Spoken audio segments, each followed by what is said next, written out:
Hello again, and welcome back to another exciting video lecture for IGL or IGL.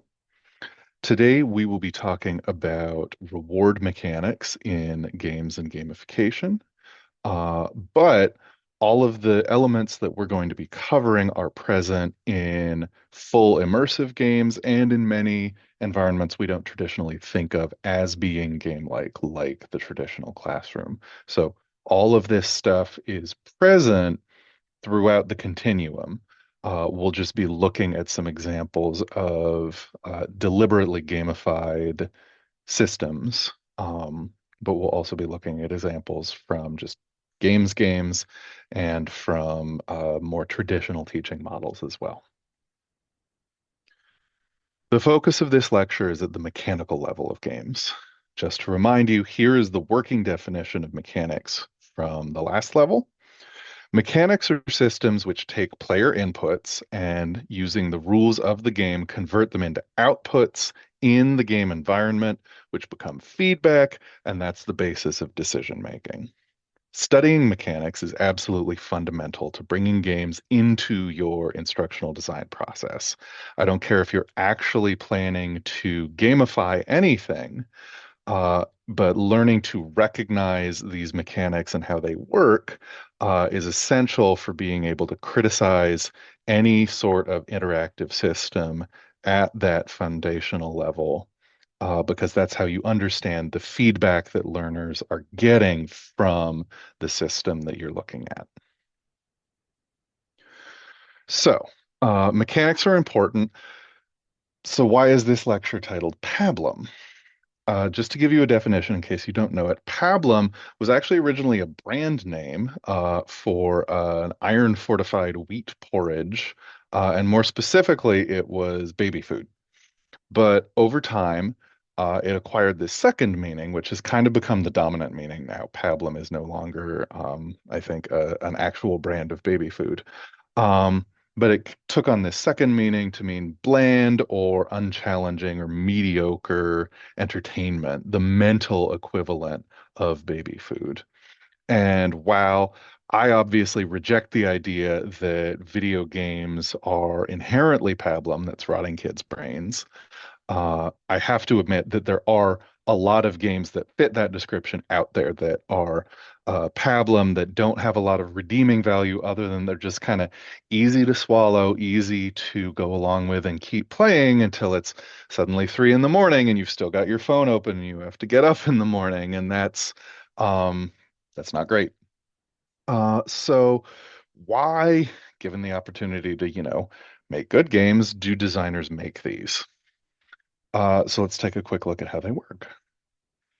You're probably already familiar with the idea of a Skinner box. B.F. Skinner was a behaviorist psychologist, kind of the behaviorist psychologist, and he did a lot of experiments with rats and pigeons where he would put the test animal in a box and hook up a system where they could get a food pellet, or some of the more intense experiments, tiny little dose of cocaine, by pushing a lever or doing some other action. And the goal was to create a long-term behavioral change through positive reinforcement. That's where the term comes from. In game design, a Skinner box is a game that is built around delivering a similar steady stream of tiny little rewards, only instead of food pellets, they feed the player with points and levels and little hats for their avatar. And in short, these pablum rewards that are kind of easy to get a little jolt from, and keep going for a surprisingly long time.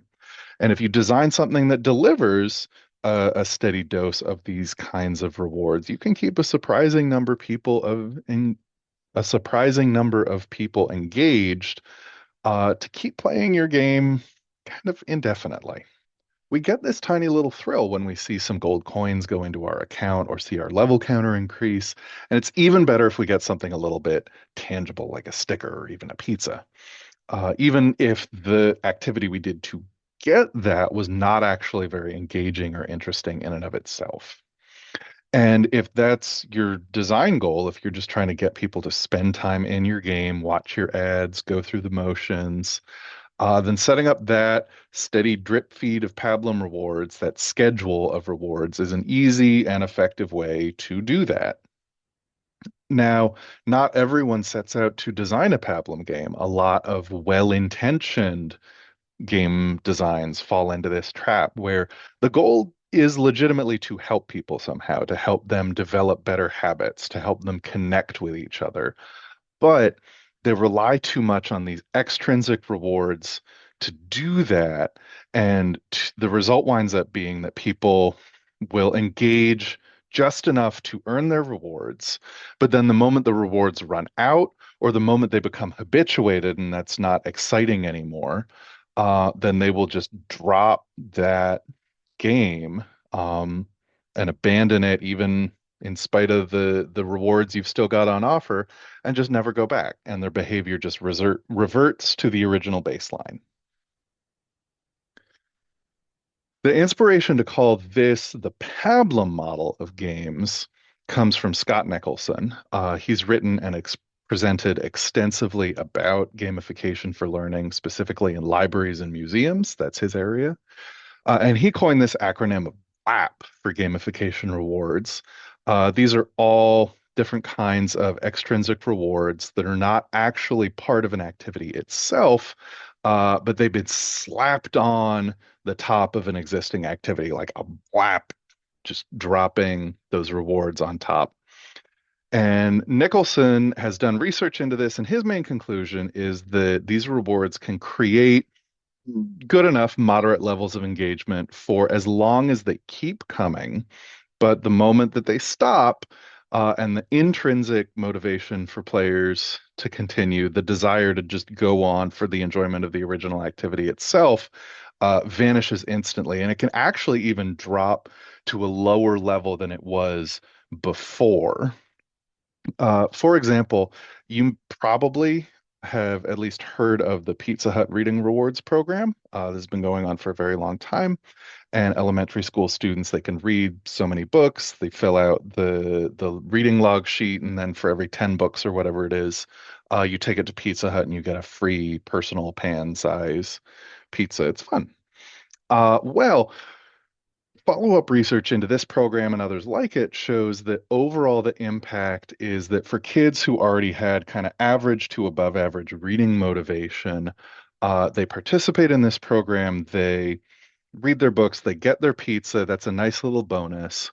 And then at the end, when they eventually age out of the program, their reading motivation isn't really affected. Like it was already fine to better than fine, and it's just not really affected. But for kids who started out with low reading motivation, who struggled with reading, who found this to be difficult and not something they really enjoyed, they would also participate in the program, they would get their pizza, they would age out, and then they would actually start to feel on some subconscious level, if they read something and did that work and didn't get a pizza, that they were being in some way shortchanged. And so their baseline reading motivation actually went down after participating in a program like this, because it was had never been something that they really found intrinsically motivating, and now they felt like somehow they were being shortchanged because they weren't even getting the incentive reward that they had kind of gotten accustomed to. So, um, designing systems to have these kinds of surface level BLAP rewards can not only be kind of boring and not great, but can actually cause some damage and some harm if it's done without a clear vision to guide the design. Okay, so Um, Nicholson's original model, his goal was on identifying design goals for gamification that could produce more sustainable positive effects for motivation and learning. My goal here, we are getting to that, I promise, but right now, my goal is to dig deeper into how these reward mechanics work and see whether they can be used in more productive ways than just as simple extrinsic BLAP rewards to basically bribe people into participating in your system. So even if you never go on to do anything with gamification yourself after this course, it is important to recognize how some of these very common game mechanics work, how they get used, what kinds of feedback they actually deliver to players in games, and how to use them to intervene and to redesign your feedback loops in your system if necessary. So the framework that I have updated, PABLUM, takes the original BLAP and then I've rearranged the order. I've also added two more mechanics for the U and the M. And in the next part of the lecture, I'm going to go through each of these and explain them in more detail and offer some examples of how they appear in different games and some suggestions for how they could be used in the foundation of more nuanced learning design that will actually be fun and engaging on its own and not have to rely just on the extrinsic rewards component. So there's a lot to unpack here once we start down this rabbit hole. And it turns out this is actually just part one of three. This video got very long. So the second half of this first video, we're going to get into points because that's really the foundation of everything else. You can frame all of these other mechanics pretty much just as different ways of repackaging and representing an underlying point system. So that's where we start. Then in part two, the next video, I will go over achievements, badges, levels, and leaderboards. These are all mechanics which are used to create and track progress objectives, and together they form a layer of persistent feedback that can extend beyond the boundaries of the immediate game environment and can actually carry over from one game to the next over the longer term. Then in the final video, part three, we will look at unlocks and upgrades and mana mechanics. These are the two new ones I have added, and they are both ways of regulating the in-the-moment feel and flow of how a player interacts with a game in terms of the decisions and the choices available to them. So this is the roadmap. If you need to hit pause now and go get a snack or something, I encourage you to do that. And then when you are ready, come back and for the second half of this video where we will talk about points.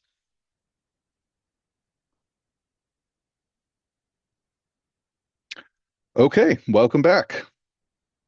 So obviously I don't need to define the concept of points for you, but for the sake of argument, I'm going to anyway. When I talk about points, I am talking about a player action, a mechanical input, and producing some kind of numerical value from that input. And that sounds very simple, and it is, but it's a powerful idea all the same. And it's important to learn to look past that simple veneer and actually see what points are doing in any given design. So points are a powerful idea because once you take a decision or an action and turn it into a number, now you can do math to it. And indirectly or sometimes directly, you can therefore do math to the person who actually made that decision or that choice, and communicate feedback to them in that way. But if you're going to run around doing math at people, that's actually a pretty big responsibility. And if you have ever given a student a grade on anything, then yeah, you are doing math at people. So you need to understand that responsibility. And then, as we just discussed in the pizza rewards example a few minutes ago, you need to be on the lookout for potential negative outcomes from these systems. So there are many different ways, obviously, to use points systems in games and to deliver feedback for various different purposes. But I want to talk about three examples of ways that you can design or redesign points mechanics to give you different kinds of feedback. So first, we're going to look at accumulation versus attrition, or gaining points versus losing points. Then we'll go over different progress and pacing systems, including linear points gain versus exponential gain, or change, I should say. Do your inputs and outputs stay basically the same over time, or did the results change and push the player to change their approach to the game the longer they go?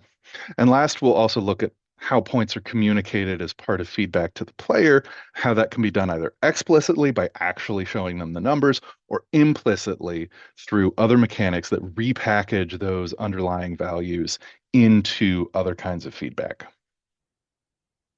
All right. So starting off, let's talk accumulation versus attrition. Very simply, you can use points to give player feedback either about what they have gained or what they have lost, and highlight decisions that were successful or decisions that fell short. In an accumulation game, the main form of feedback is players gaining points when they do something the game wants them to do. Both of the games in this level use accumulation scoring fundamentally. Prodigy and especially Cookie Clicker are all about gaining points, watching those numbers go up, up, up. That's the primary draw of these games. Accumulation is also how, for example, most team sports are scored, which can keep things exciting because, at least in principle, even if one side falls really far behind, they can turn it around and they can score more points and even win in spite of their past mistakes. Case in point, the 2017 Super Bowl. Patriots were down by 25 points shortly after halftime, and then they managed to score back those 25 and hold off the Falcons to tie the game, and then the Patriots went on to win in overtime. Yes, I am a Patriots fan. No, I will never stop using this example because it's a great example. So accumulation scoring means that even if a player makes mistakes initially, they can, in theory, make up for it, keep scoring, get it right, and ultimately be successful and win the game. Whereas attrition scoring is kind of the opposite. So here you start out at the beginning with full points and lose some every time you make a mistake or fall short of your objective. A great example is health bars in fighting games. Here, both players start every round at full health on equal footing, and the goal is basically to hold on to your health points and get your opponent to lose all of their health points first. You also see attrition scoring in target sports like darts or bowling, or in judged sports like gymnastics or figure skating. And in all of these examples, there's a maximum perfect score that is possible that's known before the round even starts. And an individual player score basically boils down to how close they got to maintaining that perfect score in their performance. And what this means is that high level play in all of these games and sports that have these attrition scoring models is focused generally on risk management, consistency of execution. Because if you do make a mistake in any of these games, then there's really no way for you to get those points back. And you just have to hope that your opponents all make even bigger mistakes, or else you have no way to win. Now, most games aren't purely accumulation or attrition. You have both within the same game. They can be nested inside each other in RPGs, like in Prodigy. The overall game is very accumulative. You're gathering all of these different things and resources and leveling up and everything. But the framing of the individual battles that you will participate in is like a fighting game where both sides start out with a full health bar, and the goal is to deplete the monster's health bar first without losing yours. Now, in practice, of course, Prodigy kind of adjusts the difficulty and makes it practically impossible for kids to lose in these, but it's still framed that way as an attrition style battle. Um, so you can have both. In fact, I would go to so far as to say that really most games you'll encounter do have both accumulation and attrition feedback to some extent in some aspect of the game. But generally, I think most games can be classed as either primarily one or the other, leaning either towards attrition or accumulation in terms of the overall feedback that players are receiving. So obviously in this course, I've tried to frame it as an accumulation style scoring model where you started out very explicitly at zero and your score is always going up throughout the semester. It's always possible to earn more points. And even if you fall behind the pace, and I start sending you emails like, hey, are you okay? You can always just jump in and keep earning points and eventually successfully reach the end. And all of this that I've done here in Eagle is in contrast to the traditional academic scoring model, which is unfortunately attrition. If there's a predefined maximum score of 100 that's possible on an assignment or in a marking period, then the only way to get there for a student to achieve that 100 is for them to avoid mistakes, execute consistently, and generally perform more or less perfectly all the way through. That's attrition scoring.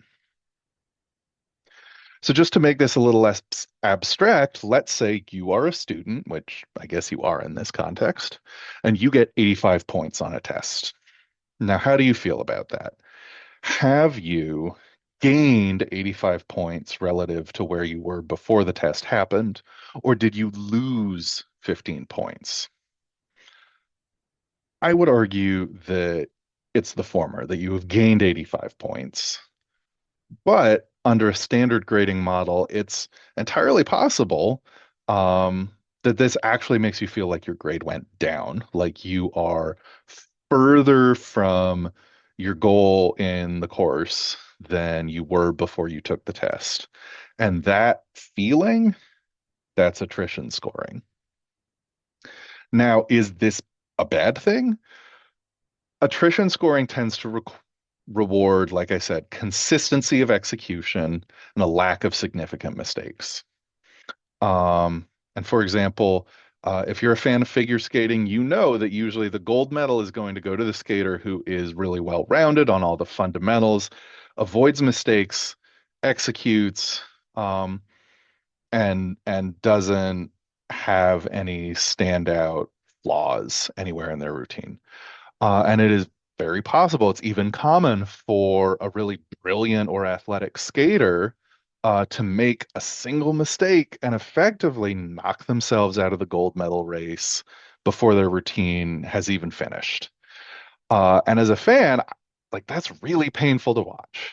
Um, that sucks.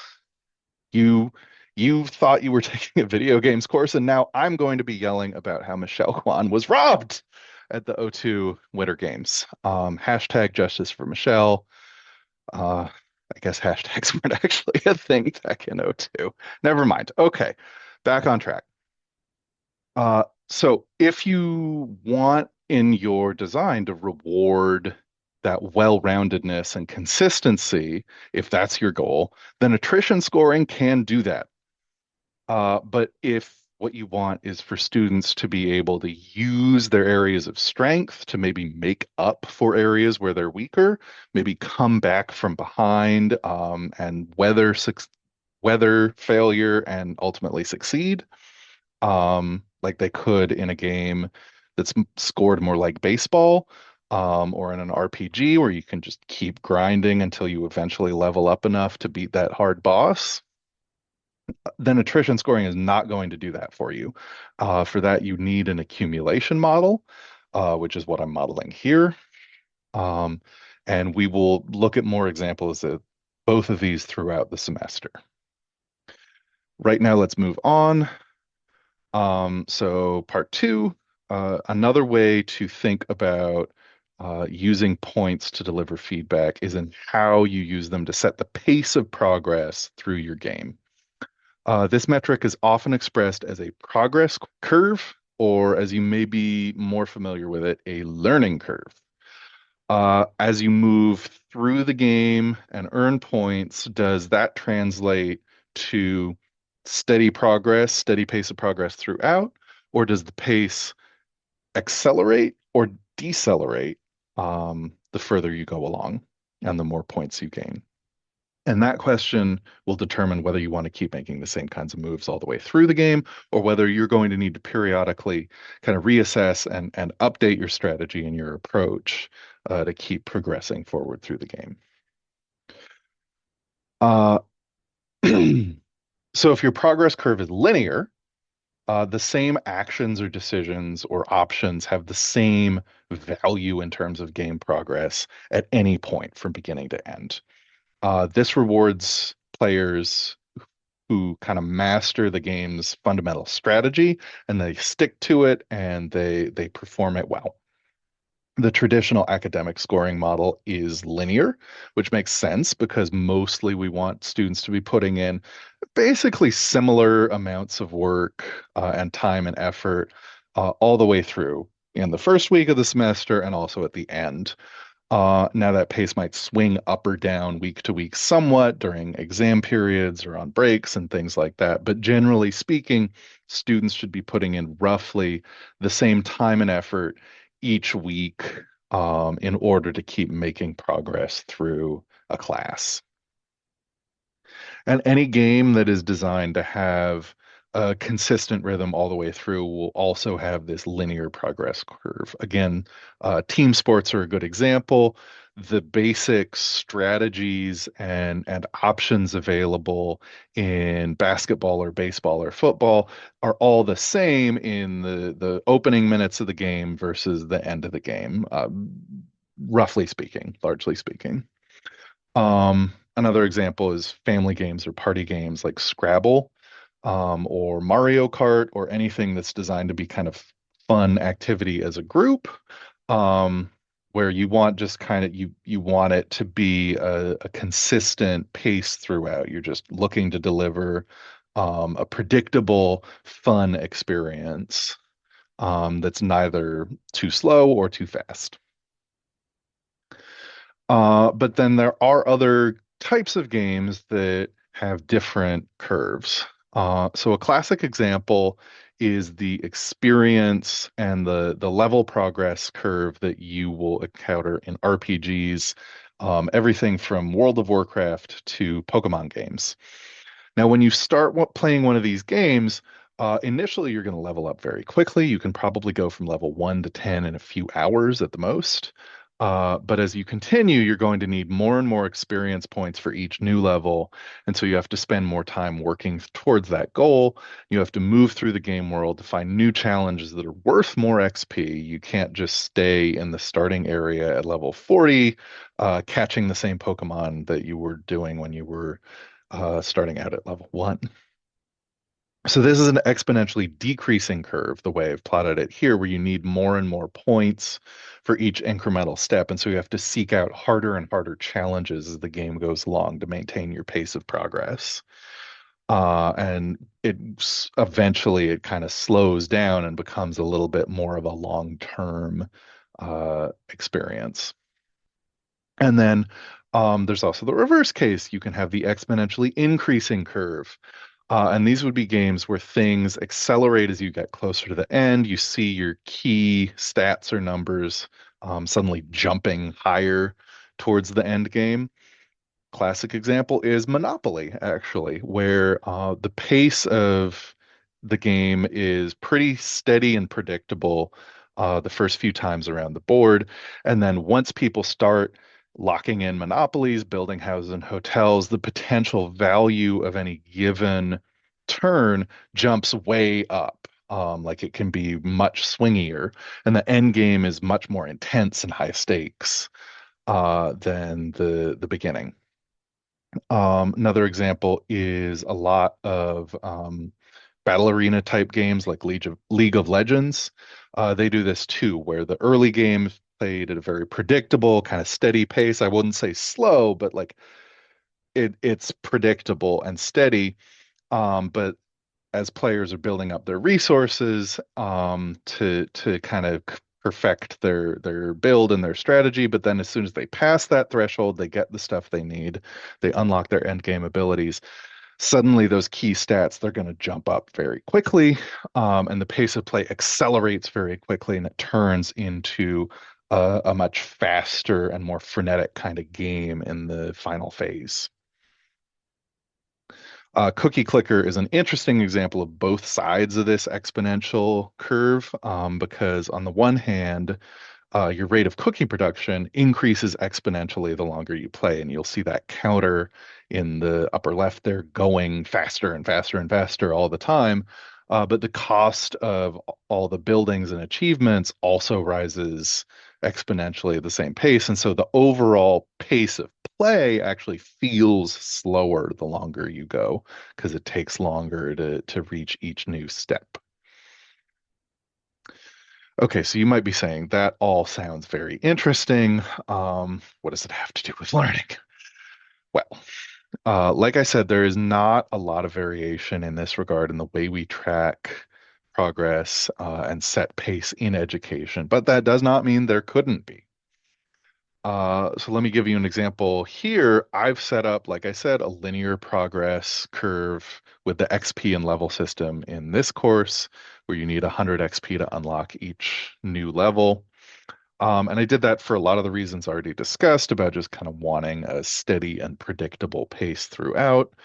But I could have done things another way. For example, an approach that I did consider when I was designing the class was to have the XP increments for each new level increase faster along what's called a triangular progression, like is shown here, where each level would need 100 more XP than the previous. You go 100, 300, 600, 1,000, um, because the size of the steps is increasing as you go along. So this design would be appropriate for a course where you kind of quickly cover all the basics, unlock the first 5 or 6 levels relatively fast, relatively soon in the semester, um, and achieve that basic competency and that basic pass very quickly, earn a passing grade early. But then only those who are really like committed to doing a lot of extra work are going to go on to achieve real mastery and go all the way up to an A. The distance between a pass and an A gets wider. Uh, Now, ultimately, that is not what I did, um, because I felt that it was just going to be too complicated to keep track of in this asynchronous format. Um, if there is ever an in-person version of this course, then I might revisit this idea. But for this format, a very steady and predictable pace that's easy for you to track individually, um, was the better choice. Okay. One last point about points before we wrap up this part is that not all point systems in games are necessarily obvious to the player. And so thinking about how or whether to communicate certain information is also an important design question for studying games and gamification and school. All right, so explicit versus implicit points. Explicit points are when you actually show the numbers to the player directly. Here in Plants vs. Zombies, the explicit values that are shown include the amount of sun they currently have and the cost in sun needed for each plant. This explicit information is necessary for the player to be able to plan their garden defenses and budget for all of the things that they're going to need to plant. Now, these are kind of the only numbers that are visible in this game screen, apart from the World 1 Level 7 indicator down there at the bottom. But there are a lot of other numbers that are implicit in the way various game objects behave. Just for instance, each plant and zombie has a health stat and a damage stat. And if they take more damage than they have health, they will be destroyed. And this information is not told directly to the player in numbers, but it is implied. So if you want to, you can take the basic pea shooter and the basic zombie, and you can count the number of peas it takes for the pea shooter to knock the zombie's head off. And then you can do the same for the conehead zombie and the bucket head. And now you have an idea of how many health points each type of zombie has, measured in peas.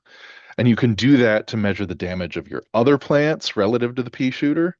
And through observation and experimentation, you could build up a pretty accurate picture of all of the math underlying each of these different plants and zombies in each piece in the whole game.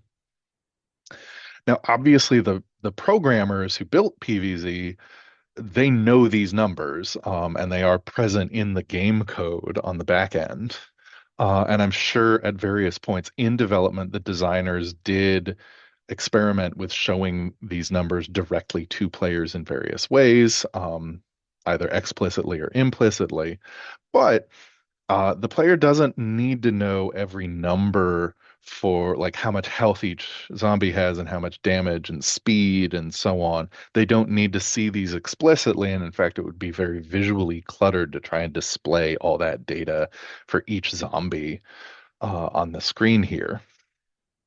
And really, the point of this game is for the player to learn these values implicitly through the information that they are given in terms of the way the zombies um, change, like they lose their hats or other bits as they lose health. And so the player can know intuitively with experience um, how damaged any given zombie is. They can know how much firepower they need in any given lane to handle the threat from the zombies there. And they can budget and plan accordingly for where they need to position new plants in order to stay ahead of that inequality to keep their damage output higher than the amount of health coming at them from the zombie side. Um, so again, what does it have to do with learning? Like with everything else, we already are doing this using explicit and implicit scores in education in a variety of ways. We assess and record student performance in terms of explicit values like standardized test scores, percentiles, class ranks, percentages, so on.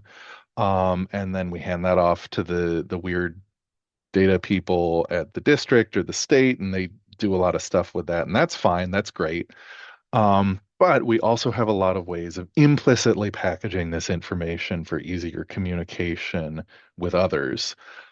We use letter grades. Like if I describe somebody as a B student, that implies a certain range of scores on their performance assessments.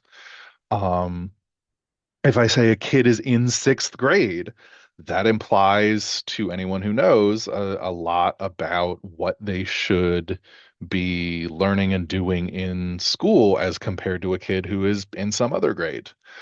And if I say that that sixth grader is reading at grade level, there is quantifiable data underlying that statement for the literacy experts in the room to dig into if they feel like it.